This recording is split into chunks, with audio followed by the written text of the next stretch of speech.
Okay, so here we are for the second set of practice questions for Part A Math, Grade 9 PAT.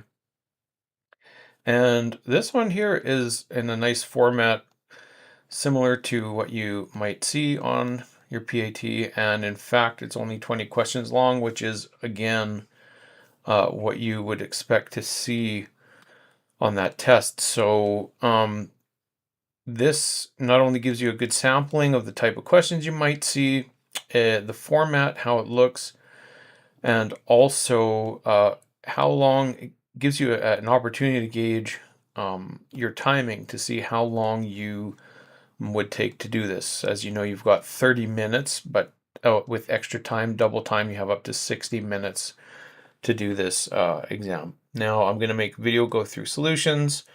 If you've watched the first set, the first playlist, we've seen similar questions. So I'm probably not going to be explaining them in as much depth. I'm just going to kind of work through the solutions with you.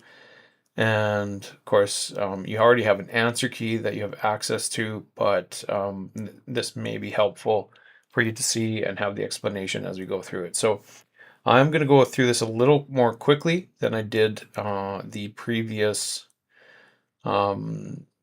set of solutions. But again, you can pause, rewind as much as needed. All right, so with that said, let's begin. Okay, something's not connected. Hang on. Oh, there we go. Okay, it seems to be working now. All right, so sample question. Maybe we'll make that a little bit bigger.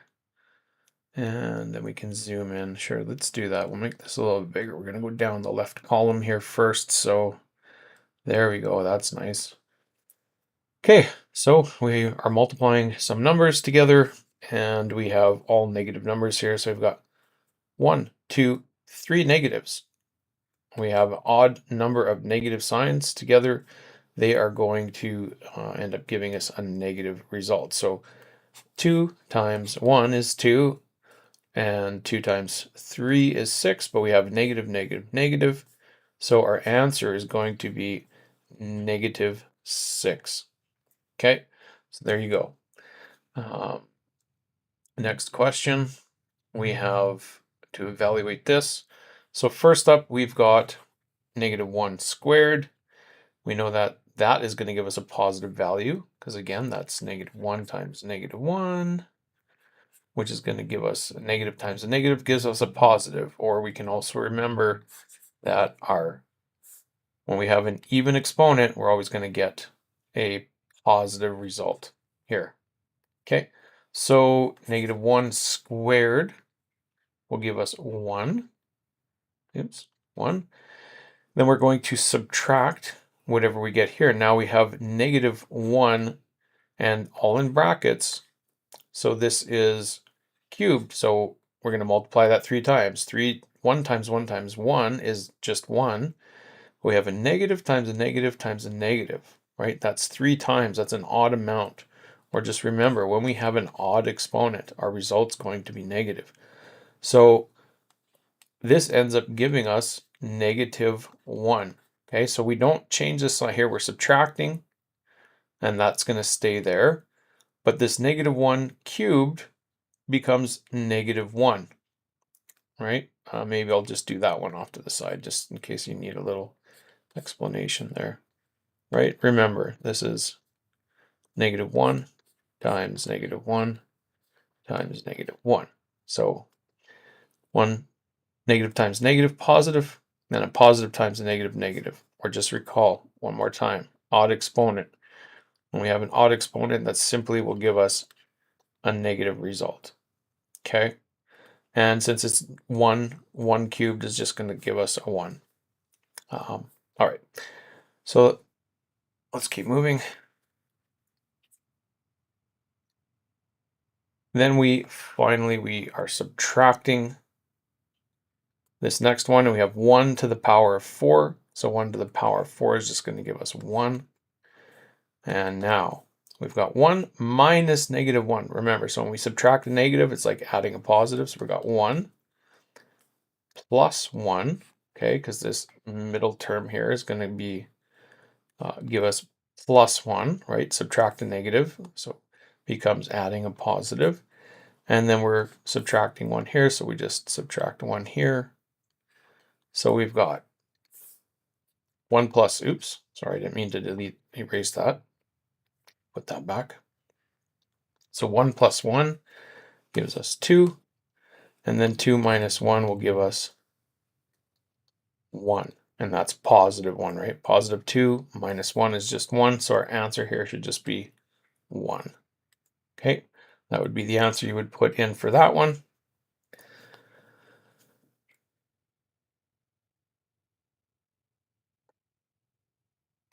Just let me erase this here. Leave that clean. Okay. And next one. So what is the value here? We've got 4 squared. Maybe I'm gonna write this out here so we can see this. So from here, I'm gonna write this down here. So -4 squared. So again, we've got 4 times 4 will give us 16, 4 squared, and this square applies to everything inside the bracket. So that means we're squaring the negative sign as well. So we've got, oops.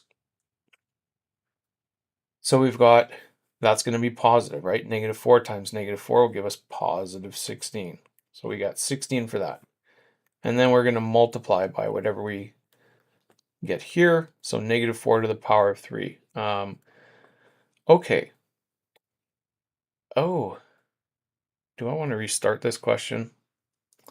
I was getting a little too carried away here. You know what?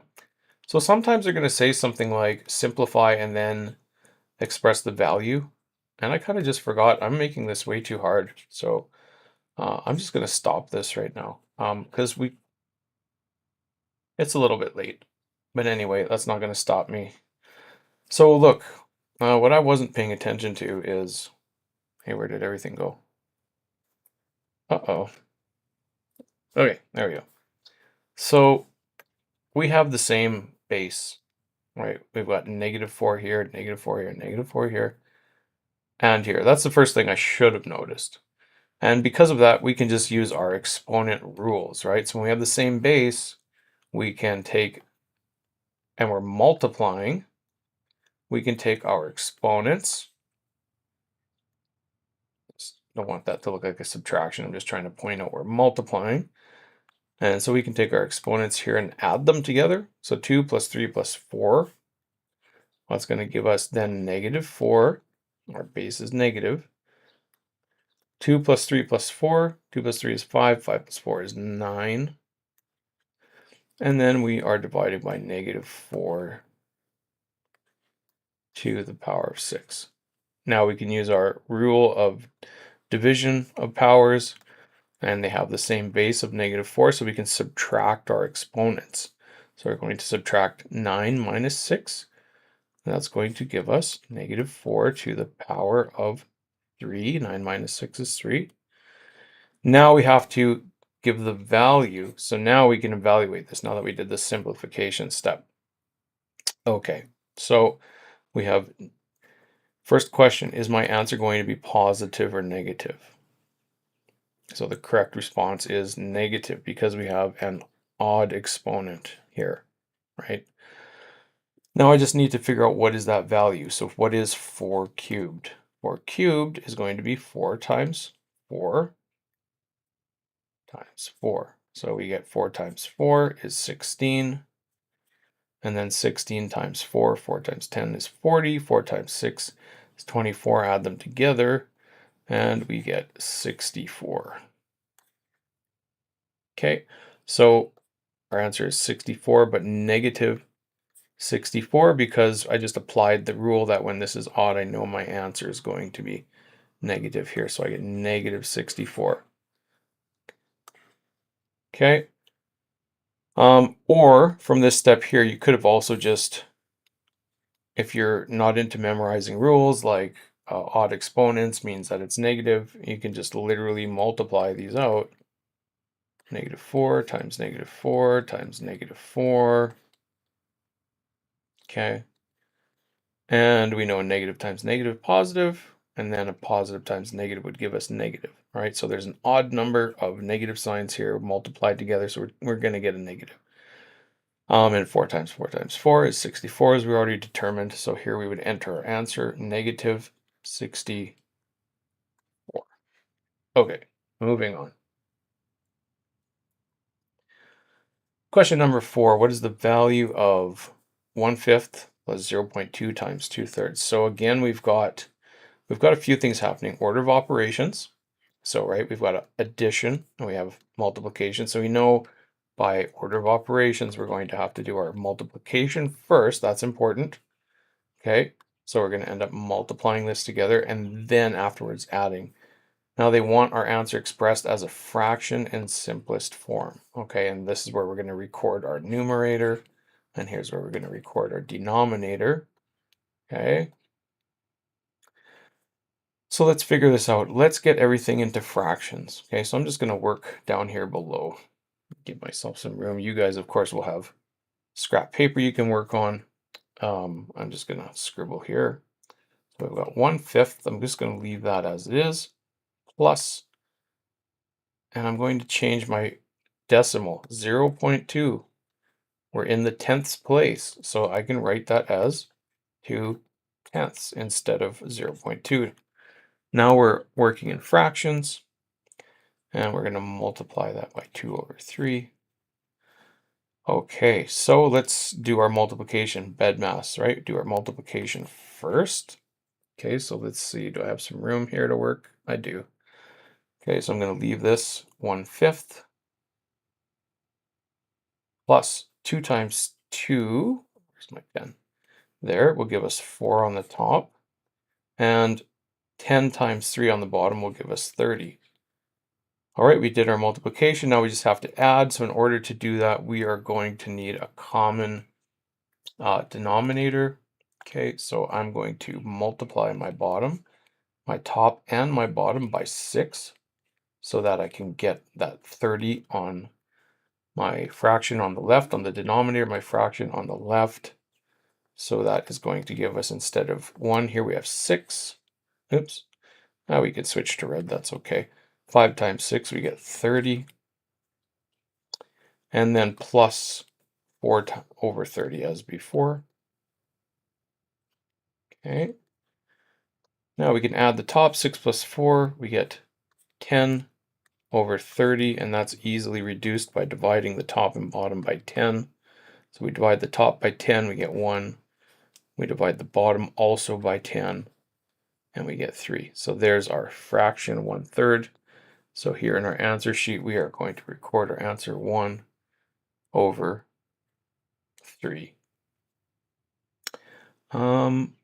Also, let's just be checking our answers as we go, just to be safe. So let's see, where do we have that? Okay, right there. And right here. Okay, so that's where I am. Let's just see how we did. -6, did we get it right? Does it agree? -6, -6, then 1, and then -64. Oh, 1 was here. Okay, they're doing it that way. Number 2 is here. 1, -64, 1/3. Okay, we're all happy. We're all in agreement. All right, so we're going to go over to question number 5 now. So I think I'm going to do this in 2 videos. I think I'm going to take a pause here after we're done question 10. What is the value? Yeah, where are we? There we go. Okay, what is the value of the following set of questions? Expression, the following expression, we've got 25 over 75 times 16 over 24 divided by 8 over 27, expressed as a fraction in simplest form. All right, so the first thing I can see is I can reduce a lot of these fractions to make my life easier. I can divide, remember, 25, 75, these are multiples of 25. Think of quarters, right? 1/4 is 25 cents. 3/4 is 75 cents, right? So we should have 3/4 here. But let's think about it like that, perhaps. Divide top and bottom by 25, right? 25 divided by 25 is 1. Why did I say 3/4? Anyway, 75 divided by 25 is 3. Oh yeah, because I was just looking at the bottom. So we have, that's equivalent to 1/3. Okay, so we can compare the divide top and bottom by 25, and we get 1/3. Here, what divides into both 16 and 24? Well, 2 does. What about 4? 4 divides into 16 and 24. So does 8. Okay, so you could go dividing this top and bottom by 2 until you get it down to something that won't divide anymore. But if you can see that we've got something common here, like 8 will divide into both of those. Now don't forget we were multiplying those, so the second one now becomes 16 divided by 8 is, where's my pen? I can't see it here. Okay, this is, okay, so we had 16 divided by 8, that would be 2. And 24 divided by 8 is 3. Okay, so 2/3. And then we were dividing the next fraction. And 8 divided by 27, is there anything? 2, no. 4, 3, no. I don't see anything there. Okay, so I can't simplify that any further. So I'm just going to rewrite that for now. I'm not sure why I'm having trouble finding my pen on here, so sorry about that. It's taking me a little longer to write this down. Okay, so we've got multiplication here, then a division. Let's set this up first. Remember, what do we do when we divide fractions? We can multiply by the inverse instead. So we're gonna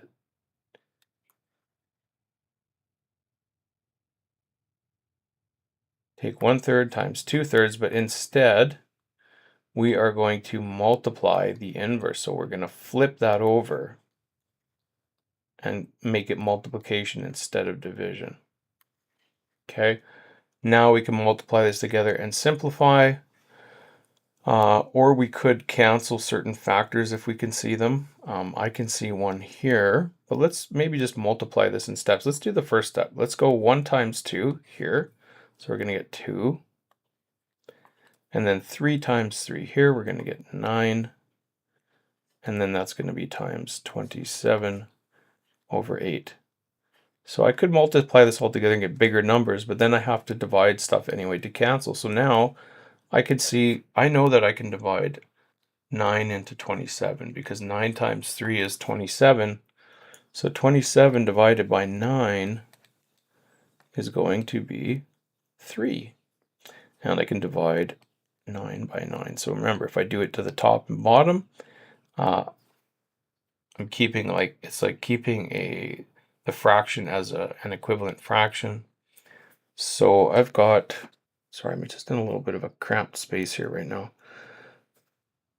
So this is going to be, instead, if I divide that, 9 becomes 1. 27 divided by 9 is 3. So now we've got 2 here and a 3 here, 1 here and an 8 here. Now I can multiply that nice and easily. 2 times 3 gives me 6. And 1 times 8 gives me 8 here. So I could have also simplified this. I'll look back on it now. I could have divided that by 2 to get 1 and divided that by 2 to get 4. I didn't do that, but that's okay. I don't want to have too much going on there. I can also still divide, I can still reduce my fraction here. It has to be in simplest form or you will not get the correct mark.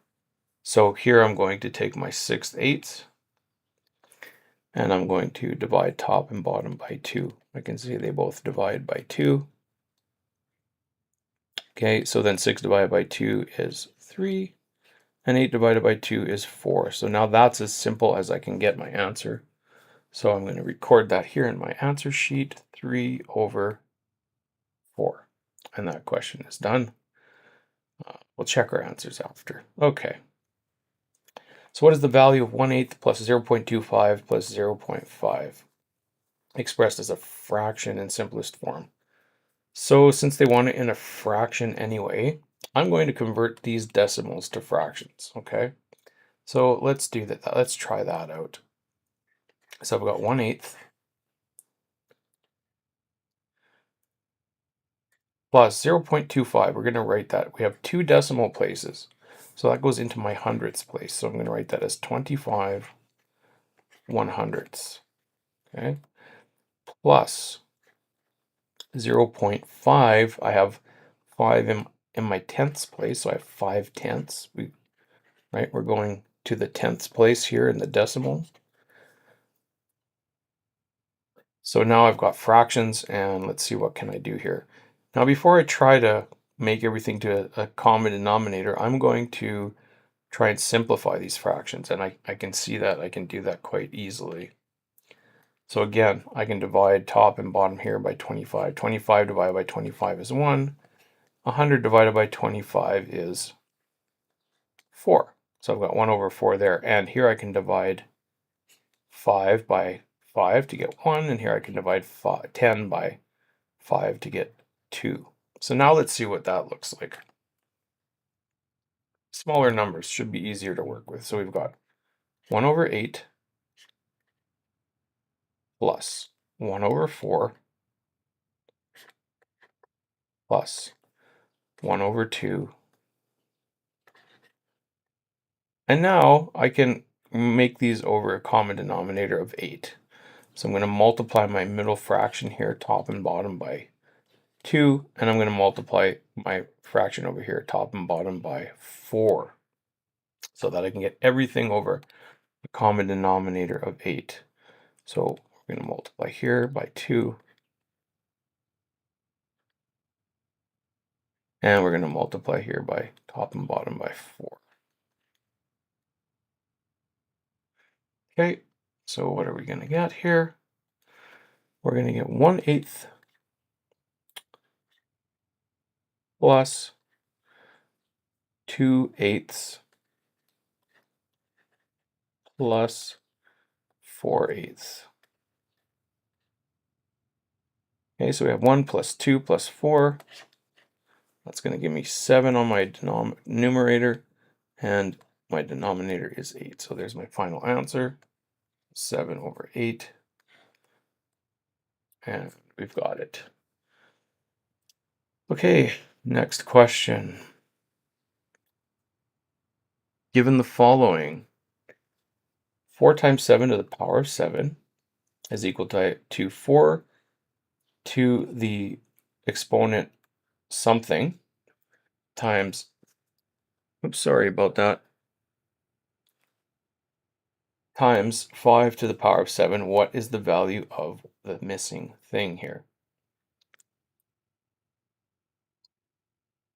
Okay, so this is just testing our knowledge of power rules. Okay, so where we can, if we have something multiplied inside of brackets, we can take the exponent 7 and apply that to our what's inside the brackets. I want to show you something first, just as a reminder. Okay, let's try something out. Let's use some smaller numbers to begin with. Let's say, so this is a different example. Let's say I have 2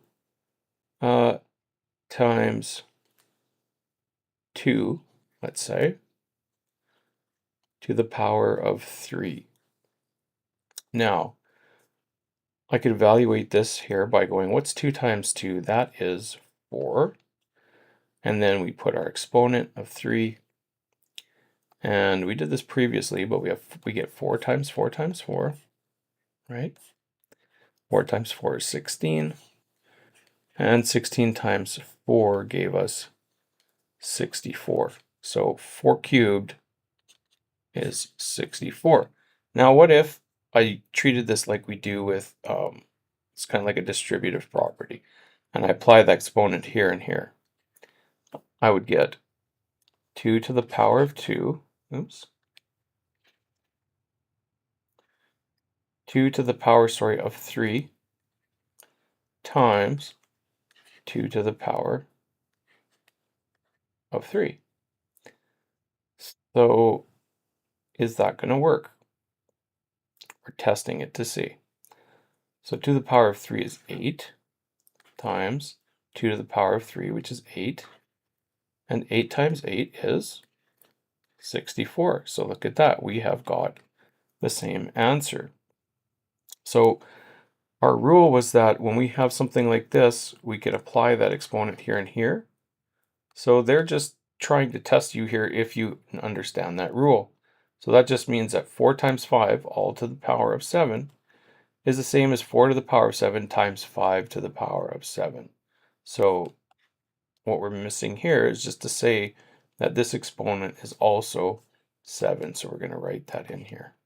Okay, you don't have to do all this work here. And these weren't even the same values. I just wanted to use smaller numbers here just to make it a little bit easier so that we could sort of prove and look at that rule. Okay.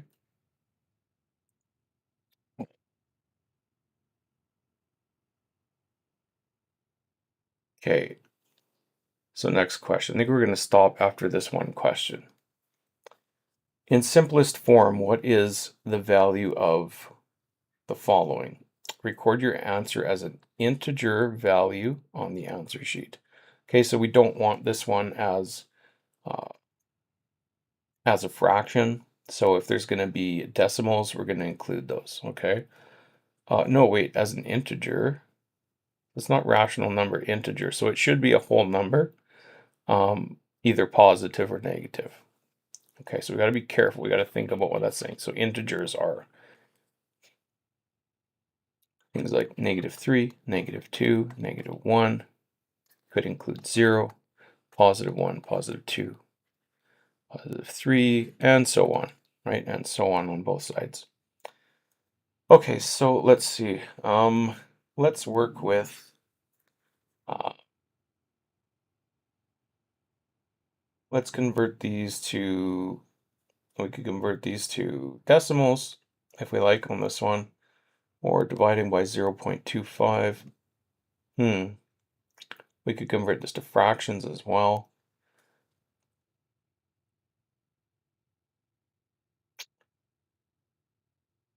Let's try decimals, okay? Let's try a couple different solutions. So let's say 1. I'm going to rewrite this here. 3.25 plus 3 over 4. Uh,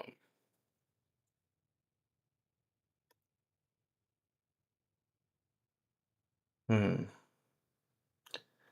Well, we could multiply top and bottom by 25. Why would I do that? I'm doing that so I can get a denominator 100, and then that will give me our decimal, right? So 3 times 25 is 75, and 4 times 25 is 100, so that's 75 100ths. So I could write this as a decimal, as this is the same as 0.75. Okay, so I could write that and add that together and then divide by 0.25. But now we're dividing with decimals. Yeah, I mean, we could do that. There's a number of ways to do these questions.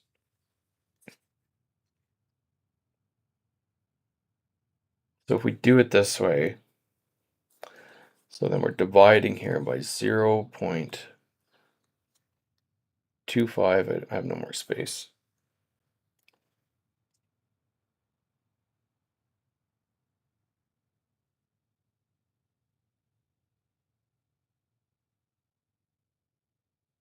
Okay, so this will give me here 3.25 plus 0.75. That's like $3.25 plus 75 cents more will give me $4. So I've got 4 here from this part. Now I'm going to divide by 0.25. Now I know that if we think about money, there's 25 cents to a dollar. So if I divide by how many quarters are there per dollar, there would be 4. So $4 times 4 quarters each would be 16. So I'd get an answer of 16. Now I don't know if that makes sense for you. If we're looking with decimals, there you might be wanting to divide that using long division, but I don't really, if we're going to do division with decimals,